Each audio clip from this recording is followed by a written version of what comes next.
Hello, everyone, and welcome to episode 152 of the True Crime All the Time Unsolved podcast. I'm Mike Ferguson, and with me, as always, is my partner in true crime, Mike Gibson. Gibby, how are you? I'm good, man. I'm good. Good, man. I'm good. Yeah. How about you? When you give two I'm goods, Yeah. does that equal I'm great, or it's just better than good? A little bit better. Does it cancel each other out? I'm really like, he's really not good, but he's saying, I'm good. I'm good. I think doth do protest too much. Is that how it goes? Is that The Shakespeare? Is that Shakespeare guy? Mm-hmm. That Yeah. Shakespeare guy? That Shakespeare guy. Well, I'm glad you're doing good. I'm doing well. We should do an episode in full out Shakespeare. Full out. Yeah.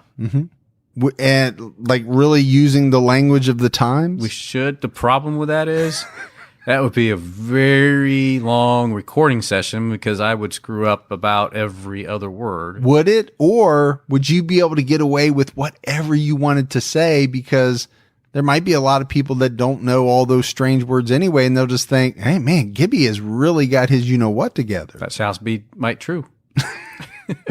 Hey, buddy, we got some new Patreon supporters, so let's give our shout-outs. We had Jennifer Quintal, The Quintal.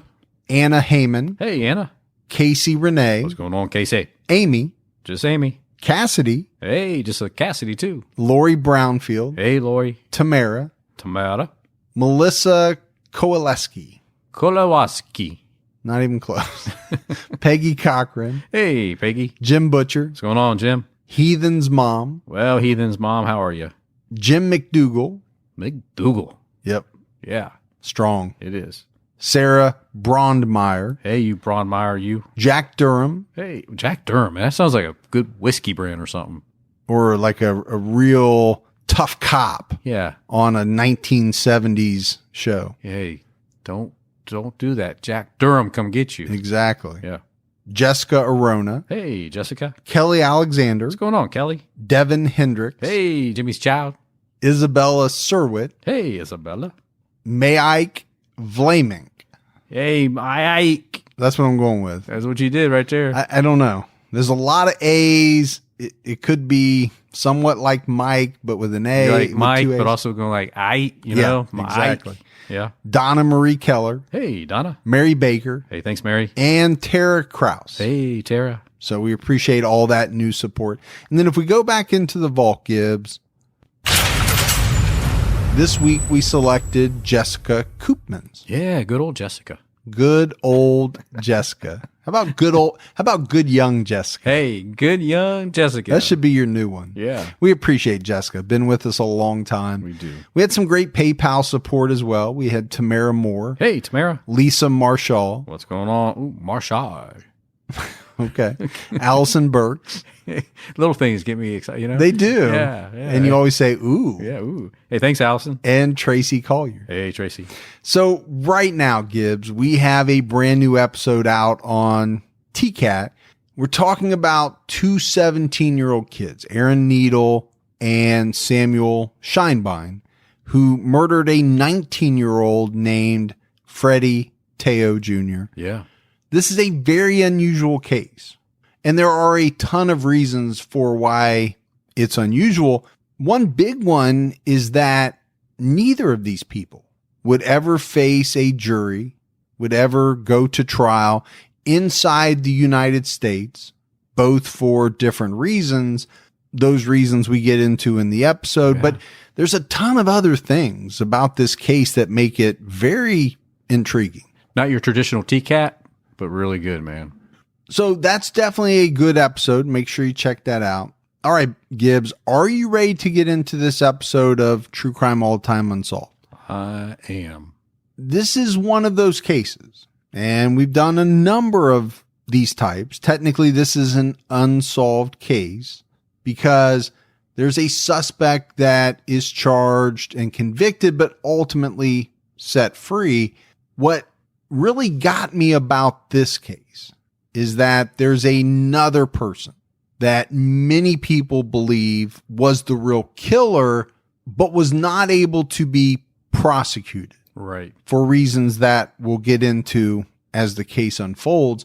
I think both you and I found this case fascinating because of the twists and turns that come with this case. Yeah, it's one of those ones that you walk away shaking your head, not for one reason, but for a few reasons. And you're going to be asking that question. Yeah. How did this happen? And what happened to the checks and balances? It was almost like there were none. Yeah, again, huge part of this case. But before we get into the twists and turns of this case, we have to talk about the victim, Crystallyn Girard. Now, Gibbs, we didn't find a lot about her, but what we do know is that she was born in 1979 to her mother, Lynn Dejac. Not much information out there about her father at all. No, that was really difficult because I thought for sure we would find something and we just couldn't. But she was adopted by her stepdad, Raymond Girard. I think it's safe to say Crystallyn had a pretty rough life growing up. And this is somewhat of a departure for you and I on Unsolved. It seems like in most of the episodes, we are talking about what an amazing life Right. somebody had before they were tragically taken. But this young girl had it rough. When she was only 7 years old, her adoptive dad was caught sexually abusing her. And that's at 7. Yeah, it makes you wonder, how long did it go on? When did it start and how long did it go on? Before this guy was caught and Yes. convicted, he did receive a 15-year sentence. And Crystallyn actually took the stand and testified at his trial. 7 years old, man. Have to testify. At the time of her death, she was attending Southside Elementary School as a 7th grader. She was a sister to her younger 8-year-old brother, Edward.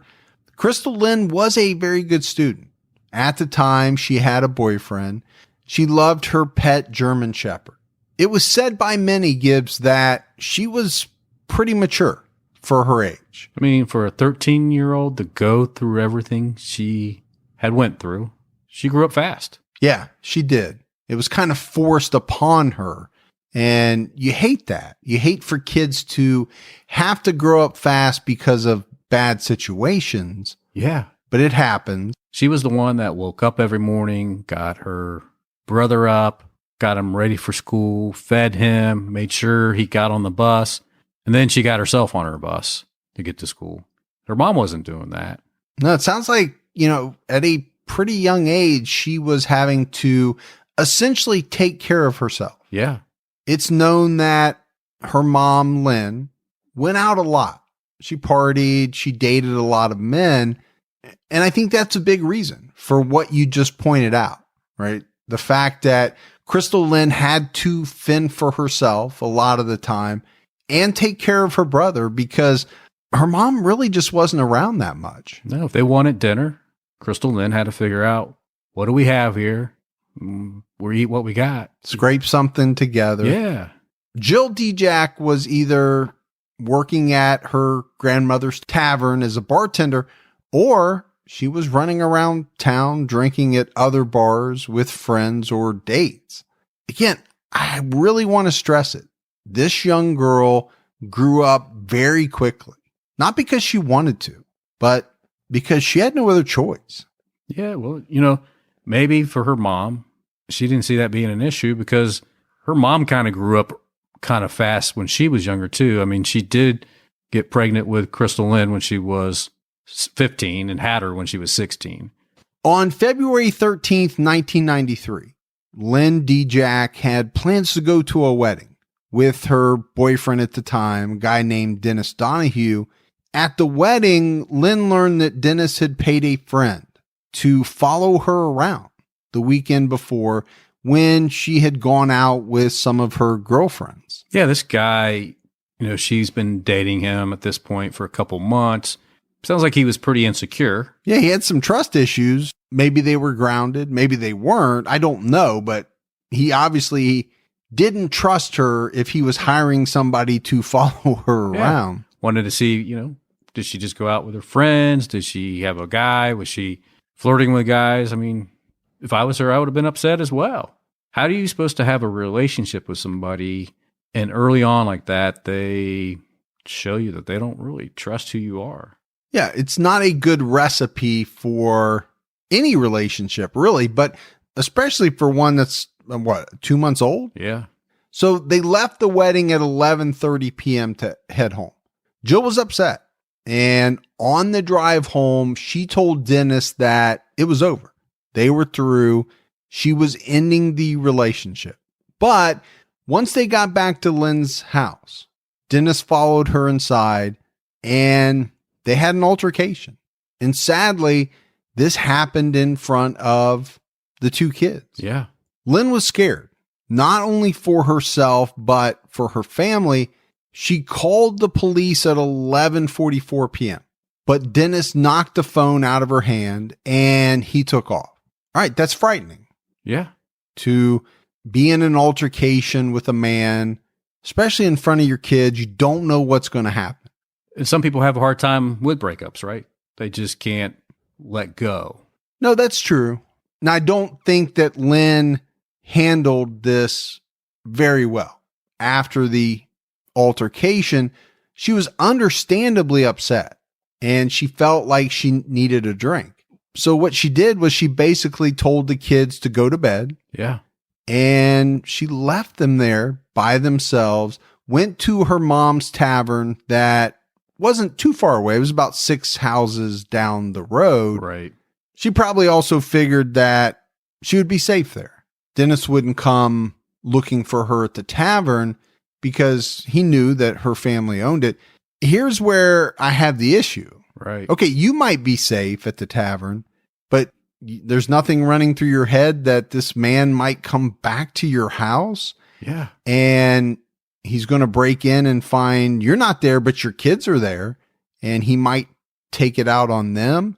I have issues with that. And I think a lot of people, Gibbs, over the years have had issues with some of the things that Lynn did or some of the decisions that she made. Absolutely. And later on in her trial, the way that she handles her business, the decisions that she made that night will come back and haunt her.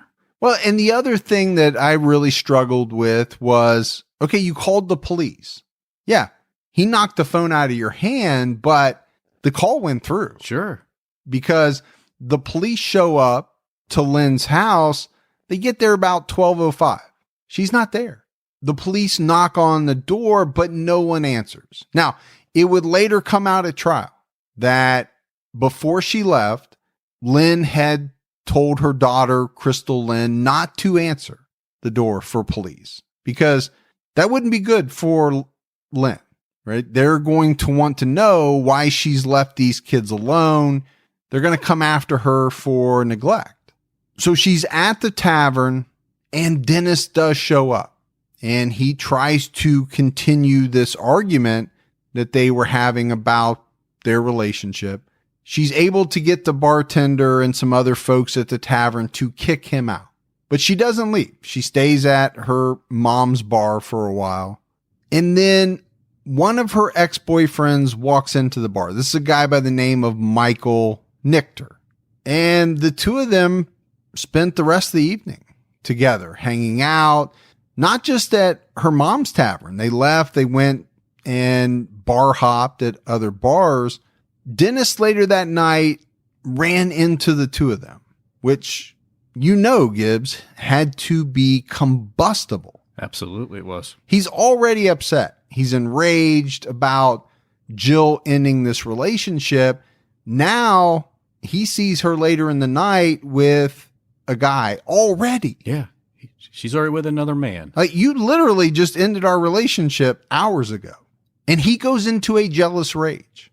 He started chasing Michael around one of the local bars. He was hitting him in the head. So this Michael Nichter guy, he pulled out a handgun. Yeah. Stop that. We're in a dangerous world here. Yeah. But you're right. That will usually stop the other person from hitting you in the head real quick. Yeah. When you point a gun at them. Michael and Lynn left the bar. But this Dennis guy, he really wasn't about to give up. He was really focused in on Lynn. Oh, yeah. Yeah. I mean, his rage was centered around her. So Michael and Lynn are in a car. Dennis is pursuing them in his car, and they stop at a stoplight. He once again tried to engage Michael in a fight. Michael had to pull out his gun again, and this drove Dennis off. The pair went to several more bars. And Gibbs, I think it's important to note, at no point during this drinking binge, this bar hopping, did Lynn go back to check on her children. No. Never happened. It wasn't until about 4 a.m. that Lynn called a couple of friends to see if they would run by and check on her kids. Let me just ask you this. You get a call from me at 4 a.m. in the morning. Assuming you actually answer the phone. Hey, Bert, you run by. Check on my kids for me, man. I'm still out. You're going to be, are you crazy, man? You're not going to go check on my kids. You're not going to roll out of bed, check on my kids. I mean, you're going to get the tongue lashing of your life because I'm going to be thinking, what are you doing, man? Get your life together. Yeah. Now, if your kids are the age they are now, I get it. Yeah. But when your kids were little, if you'd have called and said, I'm too lazy to go home. Can you go check on my kids? I'm drunk. Yeah.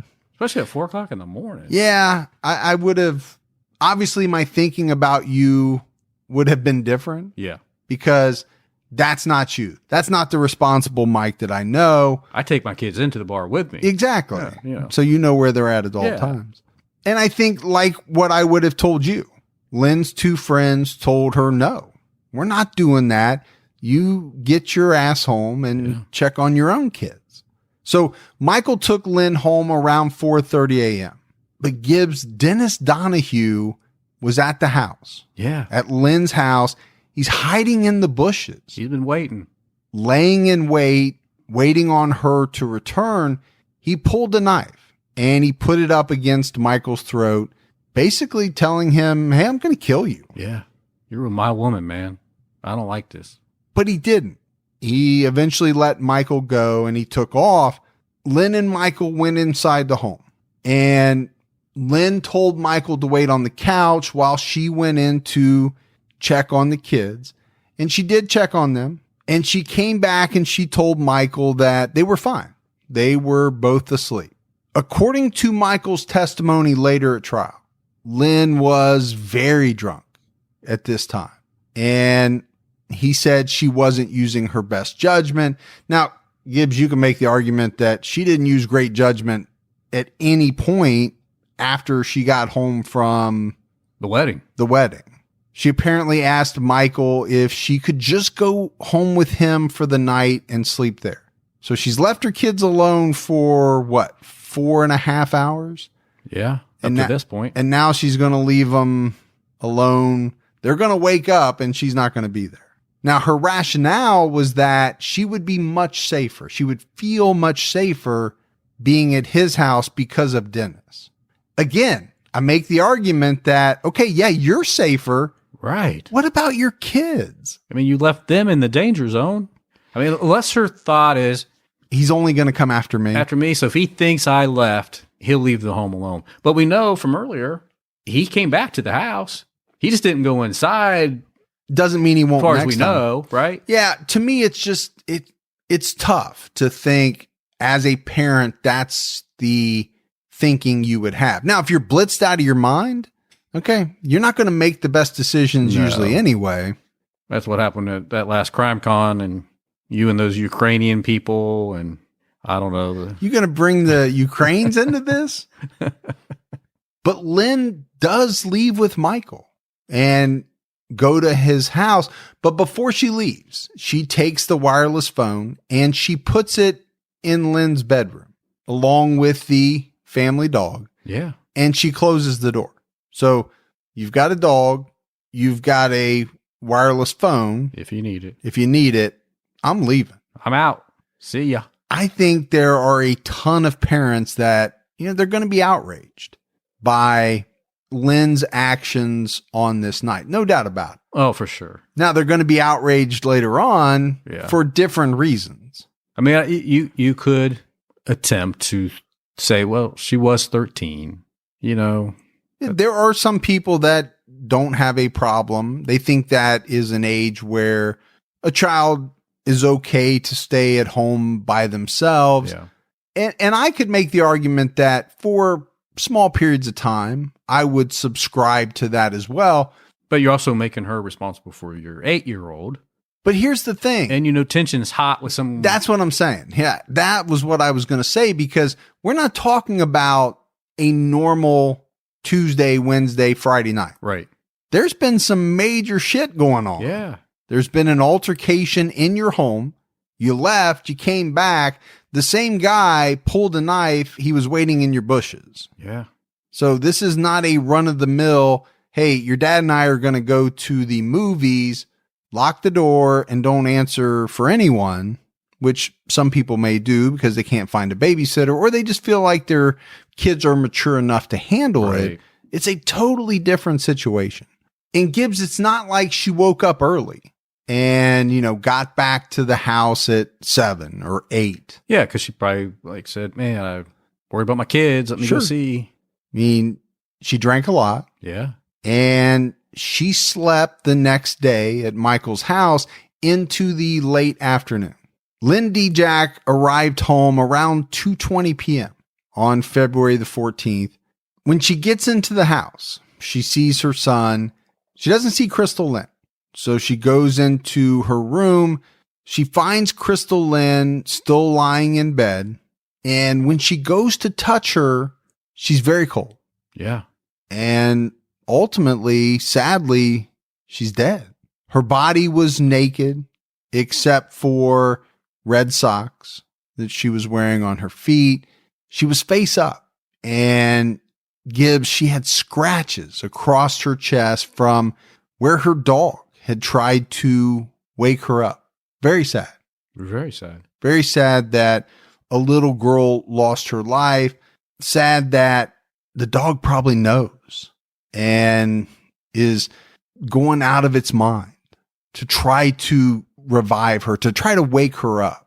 Yeah.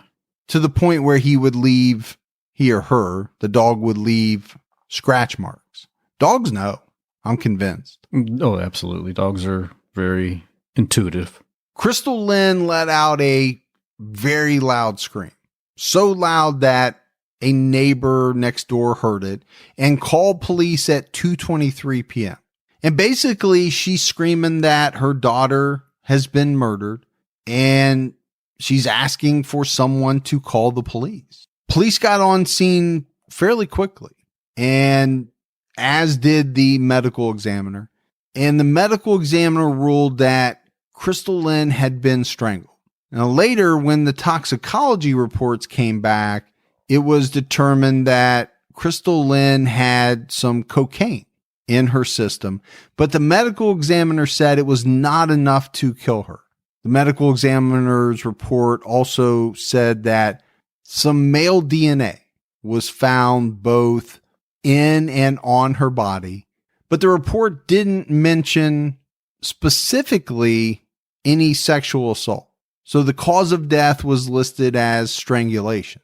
Police took Lynn to the station to go over the events of the night before and that day leading up to when she found Crystallyn's body. And Lynn has no problem telling the police what happened the night before. Well, and let's be honest. What she had to tell them didn't really make herself look good. No, it didn't put her in a great light. No, because she had made some very poor decisions. But I don't think she left out any of the details, right? Even the ones that made her look bad. She did tell the police about Dennis Donahue, the fact that they had gotten in a fight, he had stalked her. She said he had to be the person who murdered her daughter. So the police picked up Dennis Donahue and they questioned him. They even gave him a polygraph. But he passes it. Yeah, he passes the polygraph, and so they set him free. Now, you and I have talked about polygraphs many times. You can debate the merit of a polygraph. I think where I land is the fact that, most courts nowadays don't recognize them. So I think that tells you something. Sure. Not saying that there's no, use for them, but I just don't think they're the end all be all scientific tool that people once thought they were. Right. And I think, if you want to beat a polygraph, there's ways to beat a polygraph. But I think this causes a problem for Lynn Dejac, right? She's calling out Dennis Donahue as a murderer. Well, police have just set him free, right? We put him through a polygraph. He aced it. Yeah. He's out. Meanwhile, they have some serious concerns about Lynn's story. Like we said, she's told them some things that were not flattering to her. She did neglect her kids that night, and really the next day, for that matter. Yeah. She drank a lot. And I think at the same time, police learned that she did some drugs. Sure. It all culminated with Lynn Dejac being charged with second-degree murder for the death of her daughter. So she's going to go on trial. And it was over a year later, in March of 1994, that the prosecution made a deal with Dennis Donahue. The deal was for him to testify against Lynn Dejac before the grand jury and to testify at trial as well if it went that far. If he did all that, they would grant him full immunity. Yeah. Carte blanche. He agrees, which I don't know why he wouldn't. And he testified that Lynn had strangled her daughter that night. Police also got testimony from a man named Wayne Hudson. Wayne was a known local criminal who at the time was facing a life sentence.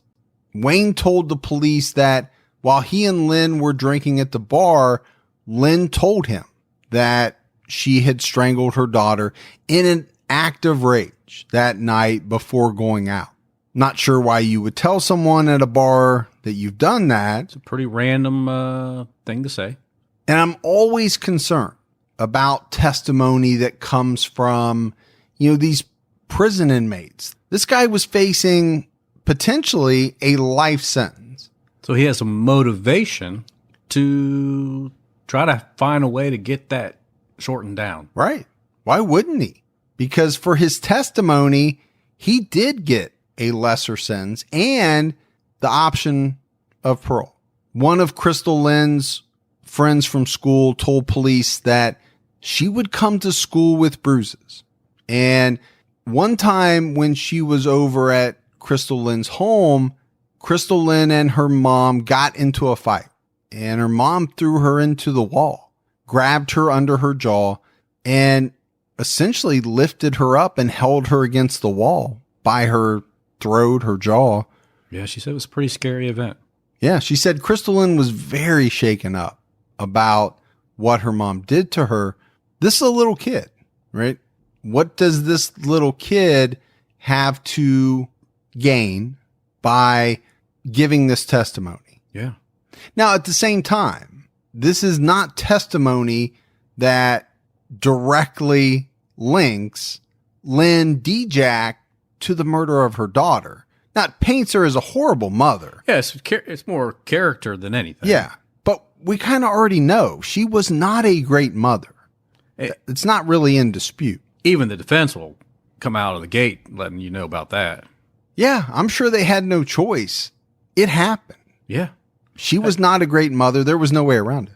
I mean, the only thing you can do is address the elephant in the room, right? Well, and get ahead of it. Absolutely. If you come out and admit it, maybe it softens the blow versus the prosecution acting like it's an aha moment. Yeah.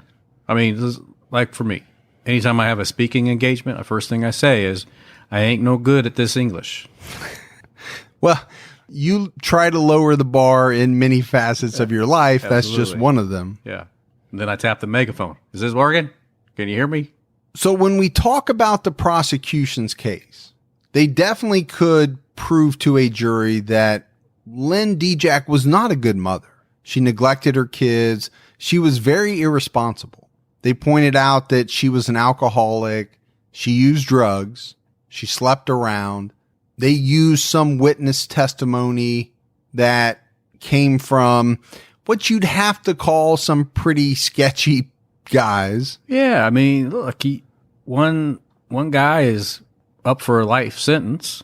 Another guy, only reason he's testifying is because he got a immunity package.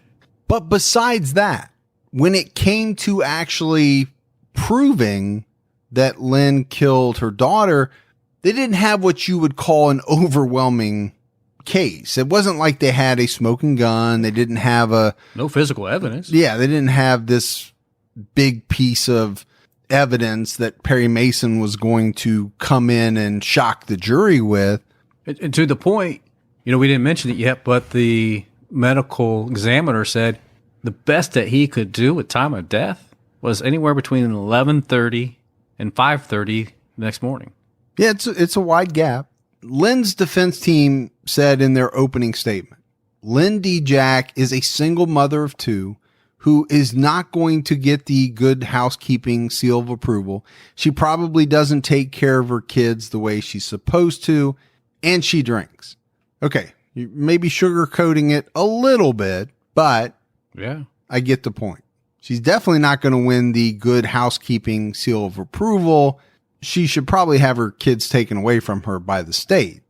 I hate to badmouth her for reasons that are going to come out later. Sure. But it's tough not to. Yeah. But her defense team added, she's not the cold-blooded, calculating murderer that the prosecutor made her out to be. Because obviously that's the prosecution's contention. Sure. She murdered her daughter in cold blood. Right. She didn't care. She neglected them. And then everything from there was a ruse. Yeah. Her defense really tried to play up her alibi. And, they could put it in chronological order. Sure. She was here, then she went here. And there would have been witnesses, right, that saw her. Yeah, at different points of the night. So that part, they really tried to play up. Gibbs, what would come out later from jurors is that they just didn't care. They really were fixated on the descriptions and the stories about how bad a mom Lynn Dejac was, that, whatever the defense tried to do, it didn't overcome that. Right. Yeah, I think if you look at her alibi, her only opportunity, if she wanted to kill Crystallyn, was early that night after the phone was knocked out of her hand and Dennis left. That was her opportunity before she went down to her mom's bar, or when her and Michael came back to the house and she made him wait out in the front room. Somehow, very quickly, she was able to kill her daughter. Yeah. So that's the thing, right? There are small windows of time. Yes. Where technically she could have killed her daughter. But the majority of that night and the next day, she can account for it, or she has an alibi for. The prosecution told the jury that, like you said earlier, Gibbs, Lynn had Crystallyn at the age of 16. She never had a life for herself, all to herself. And really, she didn't want to be a mother. They made statements that Crystallyn used drugs and was having sex under her mom's roof. Yeah, it's a bold statement to make for somebody that is dead, that can't defend that statement. No, it's rough to say that about the victim. Now, I think the statements that they made came from some assumptions based on the traces of cocaine found in her system, male DNA found inside her and on other parts of her body. But Gibbs, Crystallyn died in 1993. The trial happened in 1994. The authorities were aware of DNA. They were aware of its value.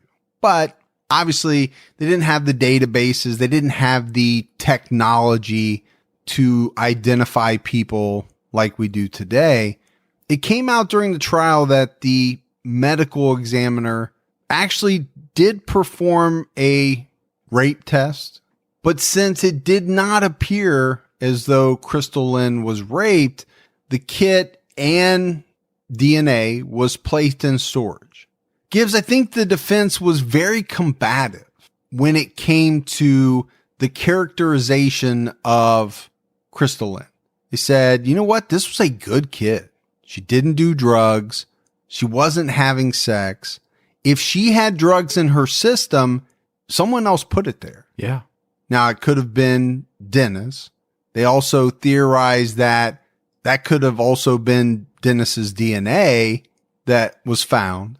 She was an honor student who really liked school. So both sides gave their best arguments. The jury heard everything. In April of 1994, Lynn Dejac was found guilty of second-degree murder for the strangulation of her daughter, Crystallyn. She was sentenced to 25 years to life. Now, in a very strange note, something that I think you and I both found very interesting, Lynn managed to become pregnant. Yeah. During the trial, she had a new boyfriend and she became pregnant. She eventually delivered twin boys in prison. She eventually married the boys' father, Chuck Peters, shortly after they were born. But Gibbs, when you deliver in prison, those babies are taken away. Yeah. It's not like you get to be a mother. No, it doesn't. They don't cater to you. And friends, family, they don't agree with the outcome of the trial. They're going to take this to the media. They're going to work with her attorney on trying to appeal this decision. This is a very tough case. I mean, we've spent a lot of time detailing out the fact that Lynn Dejac was not a good mother. She just wasn't. Yeah. And it's kind of hard to refute that fact. She lost her daughter. She's sitting in prison away from her sons and her new husband, along with her friends and family. She told anyone that would listen that she didn't do this and that her daughter's killer was still out there. And we said up front, there's going to be twists, there's going to be turns. They're going to come pretty slowly, though, for Lynn Dejac. Right. She had to sit in prison for a number of years before she saw even a glimmer of hope. In the spring of 2007, a cold case detective for the Buffalo Police Department by the name of Dennis Donahue, he was looking into the 1993 unsolved murder of Joan Giambra. She was found naked, lying face up, and had been sexually assaulted and strangled to death. Laying on top of her was her teenage daughter, who had also been assaulted and strangled, except she didn't die, but she was comatose. And because of the trauma she went through, this girl could never remember what happened to her and her mother that day. Joan's ex-husband, who was also this girl's dad, he was questioned. And Gibbs, a lot of people accused him. And that's rough. It is rough. Because everywhere you go, people are looking at you. They're only thinking that one thing. You did this. Yeah. Because you must have done this because there's a bunch of people online saying you did it. Exactly. The police didn't have any evidence saying that he did it. They couldn't arrest him. And like you said, very tough. He lost his ex-wife. His daughter was sexually assaulted, and he had to live with this every single day. People thinking he was guilty of these horrific crimes. In 2000, he took his own life. Yeah. Apparently, it just became too much for him. He couldn't handle it. It would be tough. And I do think it would be tough. I would never want to be in that position. So this detective Delano, he's looking into this cold case, and he saw some notes that referenced another cold case from 1975. This was the unsolved murder of Carol Reed. Carol was found naked, strangled, and lying face up. So you've got some similarities here in a number of cases. Yeah. We're going to have a few more here too. The cold case team pulled all the files and the evidence that was collected in these cases. The good news was that the investigators in Joan Giambra's case, they collected DNA from her body as well as from under her fingernails and her daughter's fingernails. So the team sent those DNA samples off to a lab. They also sent DNA samples that belonged to her ex-husband. I don't know where they got them. Obviously, they had them on file. Maybe he gave swabs or something back in the day. But this was huge because the DNA confirmed that the ex-husband had nothing to do with his ex-wife's murder or the sexual assault of his daughter. So the cold case team was reviewing these files, and they began to realize that both of these unsolved cases had something in common. And it was a local bartender by the name of Dennis Donahue. A name sounds vaguely familiar. Yeah. As if we've already talked about him. They found out that Dennis had lived in the same apartment building as Carol Reed. Just down the hallway. And Dennis had dated Joan Giambra for a short period of time, just months before she died. The cold case team stumbled onto another commonality, and that was that both victims were murdered on September 9th.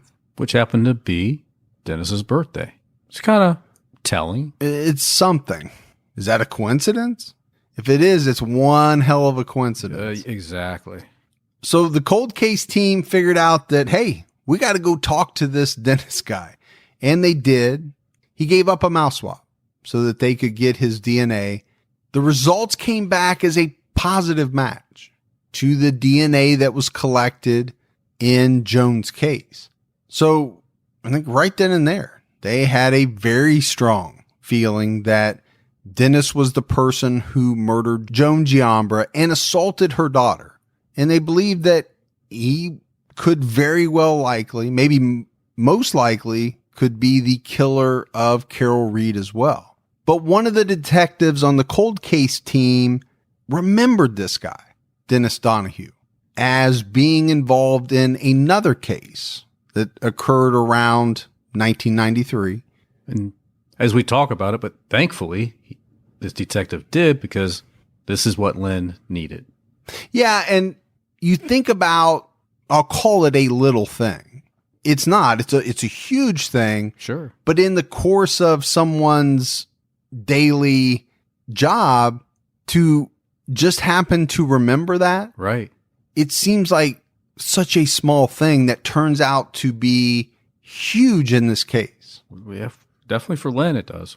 So Detective Delano pulled the case info on Crystallyn Girard and was surprised to see how often Dennis Donahue was mentioned in the file. He also found out that he was a witness for the state. But Gibbs, this was a solved case. Yeah. Cold case investigators don't normally, I wouldn't think, get involved in too many solved cases. And actually, this detective was warned not to. Heavily warned not to. Don't mess with this case. Spend your time on unsolved cases. And to the point, when this is all said and done, he will lose his job for looking into this when he was told not to. But it's a good thing he did. Absolutely. And he says he would not have changed it for anything.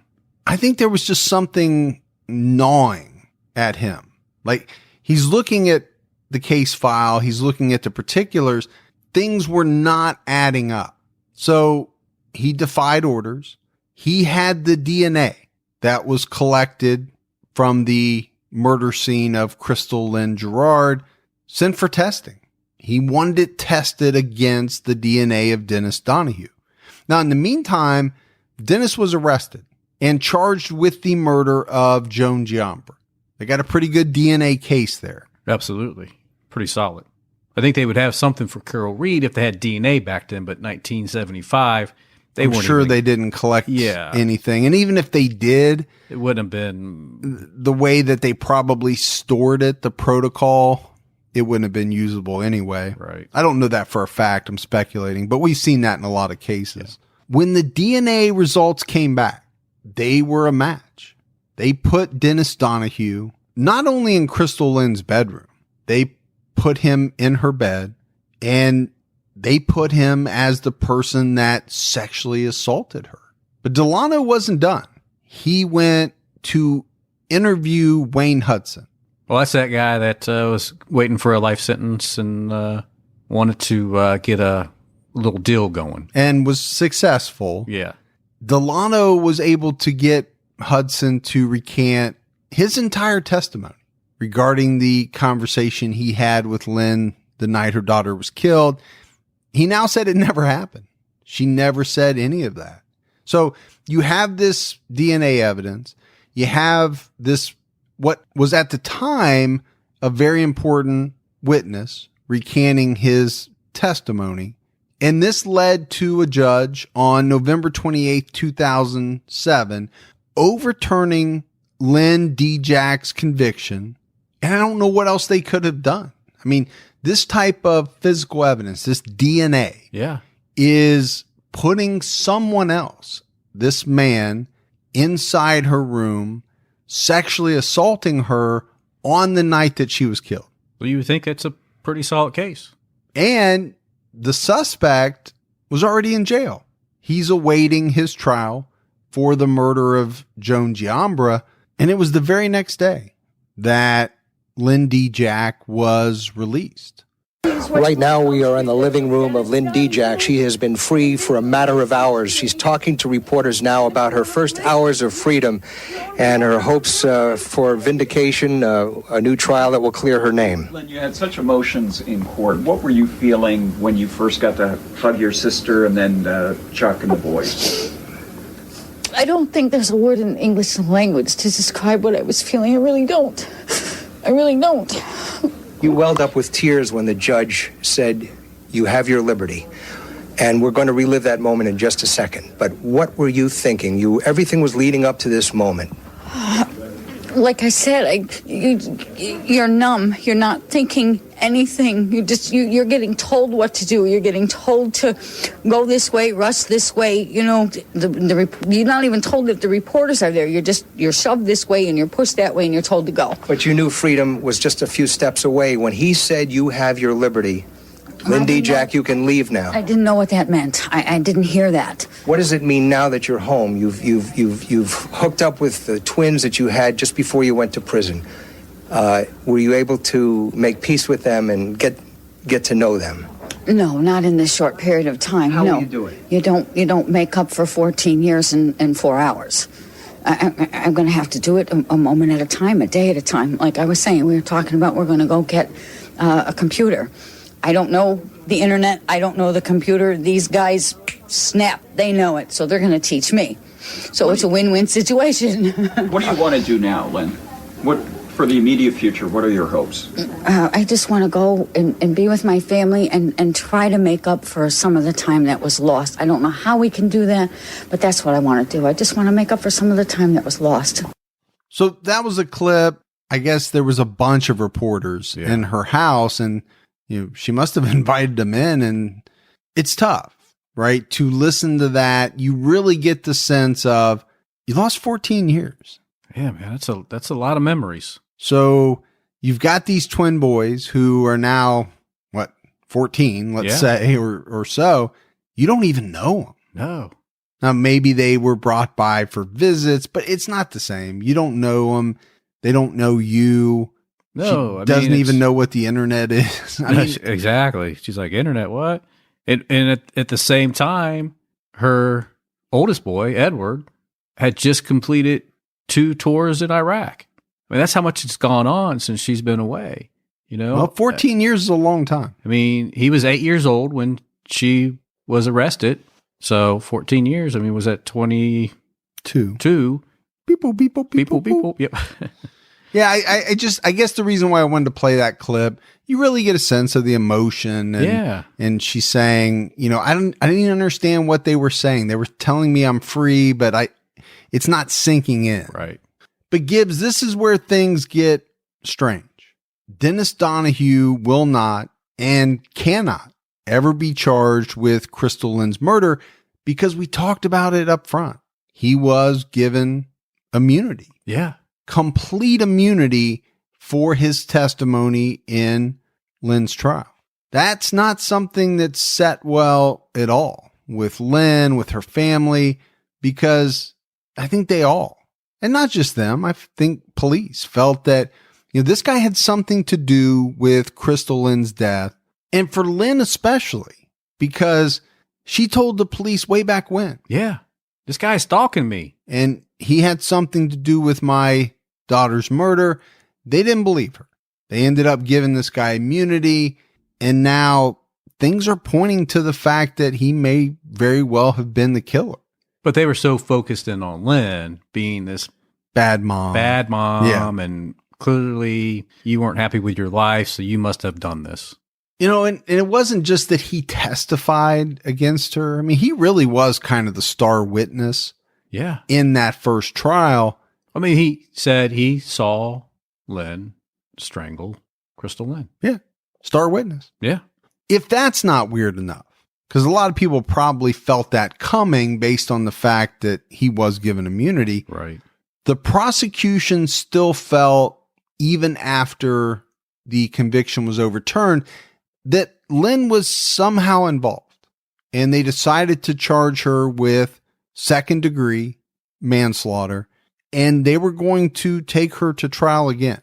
And the prosecution's claim was that, okay, Dennis might have had sex with Crystallyn. He may have sexually assaulted her, but he wasn't the killer. Well, and I think a lot of people thought, boy, the state really has to unbury themselves here. Has some shocking news that came out, but they gave this guy full immunity. Big mistake. Well, and it's also a reason for them to not want him to be the killer, right? Exactly. It makes him look horrible. This guy was the killer all along and you gave him immunity. So they have a lot riding on this. So they're set to take Lynn Dejac back to trial, but they bring in a forensics expert. This is somebody that everybody listening will be familiar with, Dr. Michael Bott, to re-examine the crime scene photos and the original coroner's report. Dr. Bodden concluded that the original coroner had made a mistake. What he saw in the photos appeared to him to be frothing at the mouth in some of the pictures, which led him to believe that there was more cocaine in the girl's system than originally thought, and what was originally put into the medical examiner's report.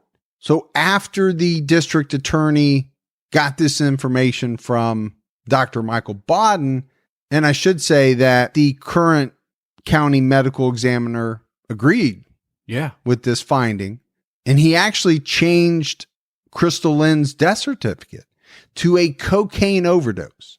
So based on that, the DA dropped the murder charges against Lynn Dejac because now they're saying she wasn't murdered. They're saying that she died from an overdose. So there's no case. There's no case against Lynn. They're not saying that Lynn killed her anymore.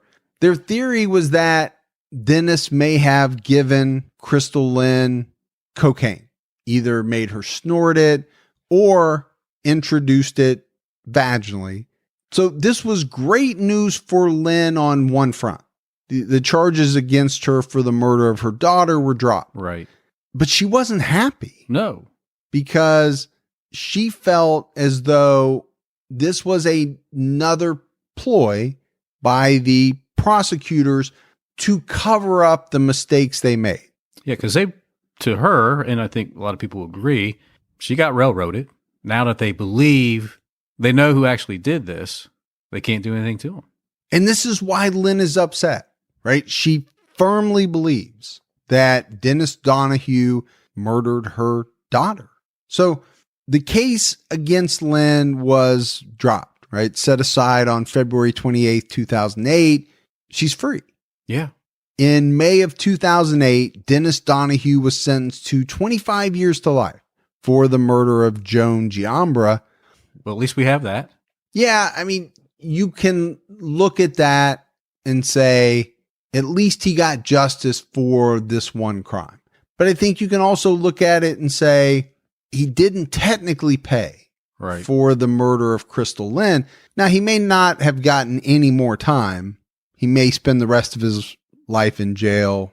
Either way, Right. it had gone down. But, to a mother, it could simply be the fact that, you want somebody convicted. You want a jury to say, yes, Yeah.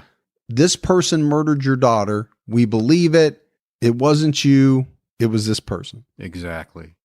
Gibbs, one of the things that I'm really struggled with in this case is, how prosecutors got around the strangulation, the marks, Right. and knowing that exactly what happened to Crystallyn was Dennis Donahue's MO. I mean, he strangled, Yeah. and it seemed to be fairly obvious to authorities and especially the medical examiner when she was murdered that she was strangled. So now when you're going to this, she wasn't killed theory, it was an overdose. Somebody has to explain that to me, and I haven't found anyone that has been able to do it. Right. So that part I have struggled with. But like I said, Lynn's free. She settled into her new life outside of prison with her twins and her husband. She caught up with Edward, as you mentioned. He had served 2 tours in Iraq. She also decided to sue both the city and the state for almost $14.5 million in damages for her wrongful conviction, wrongful imprisonment. But just shortly after she was released, Lynn Dejac was diagnosed with terminal cancer.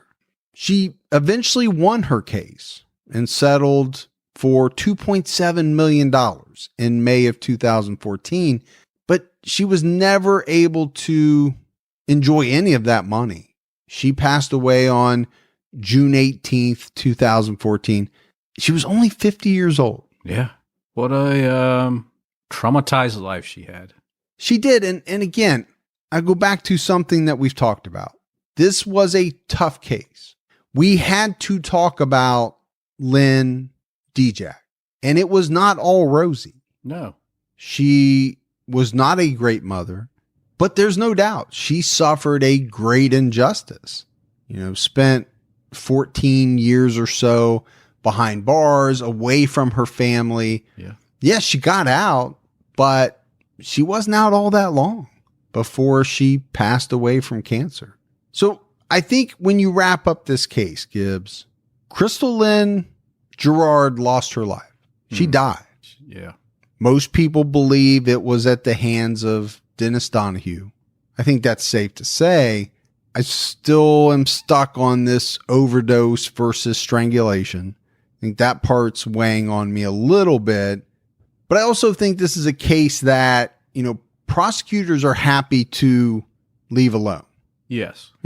It's not like they want to come out and clear a bunch of stuff up, because to clear it up may make them look really bad, especially if it points to the fact that, yeah, there's more evidence than not that Dennis Donahue was involved. And it's probably why they didn't like Detective Delano looking into this and continuing to push forward with it, because maybe they realized at some point during their own process that, you know what, we made a mistake giving this guy immunity. Yeah.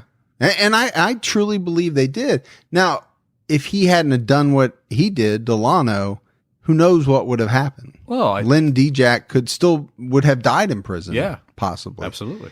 And like you said, he paid a price. He lost his job. Yeah. But I think he did file a lawsuit. Yeah, federal lawsuit. I don't know if he got any money, but yeah, I know he has a ton. At the time, and I didn't follow through on that. Yeah. I know you didn't get a chance either, but he had a ton of support, both community wide and with local politicians. And how could he not? When you're doing the right thing, Yeah. and people are trying to tell you, hey, don't do the right thing, you should have a ton of support Absolutely. behind you. But that's it. That's it for the unsolved murder of Crystallyn Girard. Gibbs, we've got some voicemails. You want to check those out? Yeah, let's hear them. Hey, Mike and Gibby. My name is Christine, and I'm a big fan of both your podcasts and both of you guys. I kind of want to see if you can guess where I'm from based on my accent. But really, I just want to tell you guys that I kind of wish that Fergie was my dad and that Gibby was my husband. So yeah, anyway, thank you so much, and keep your own time ticking. From Norway. All right. I was going to let you go first because I'm horrible with accents. Accent. Because her accent wasn't strong enough for me. I need a very strong accent to be even close. Very soft voice. Yeah, and a very soft voice. I'm going to go out of the box and say Portugal. I don't know why. I'm just going to throw it out there. That's so random, man. I actually think it is Scandinavian, but for some reason I'm going to go Portugal. All right. Well. Hi, Mike and Gibby. My name is Penny. I listen to you all the time. Love your show. I just had to stop in the middle of the Martha Moxley podcast and call to let Gibby know that I spit tea everywhere when he was talking about the random squirrels in the tree. Just thought you'd get a kick out of that. Have a great day. Happy Valentine's Day, and keep your own time ticking. Bye. Gibbs, now I know that's only been a couple episodes ago, but I'm actually struggling to remember what we said. We talk so much and we do so many different cases. We do, man. I think we were probably talking about squirrels and nuts and something. Who knows? It was good. Whatever it was, she liked it. It was good. And that's all that matters. That's exactly right. Hi, Mike and Gibby. My name is Natalia. I'm from Vancouver, Washington. I am not currently caught up. I just finished the podcast. I can't remember what it is. It is, hold on, I'm looking it up. It is way down here. I don't even remember. But I just wanted to let you guys know you guys referenced The Office a couple of times, and there is a podcast for Office people. It's called Office Ladies. It's Jenna Fisher and Angela. They go through the episodes one by one, and they kind of tell how it started and how it was filming it and all the outtakes and intakes of The Office. It's really funny, and I definitely recommend it for anybody who's a hardcore Office fan. I love both you guys. Bye. I bet that's very cool. I actually believe in real life they are like either best friends or very, very good friends. Probably so. Jenna and then whoever. Yeah, Angela's. I can never remember her real name. But that new sitcom or the new show that Jenna Fisher was on got canceled. I just saw that the other day. Oh, really? Yeah. Hey, Mike and Gibby. My name is Rebecca, and I am from Indianapolis. I used to be part of the local media in the Indianapolis area, and we covered Bloomington, Indiana, so I am very familiar with the Jill Bierman case. I do not work for the local media anymore. However, I don't know if you guys know, but I thought you should, that in June of 2011, another co-ed from Indiana University named Lauren Spear went missing.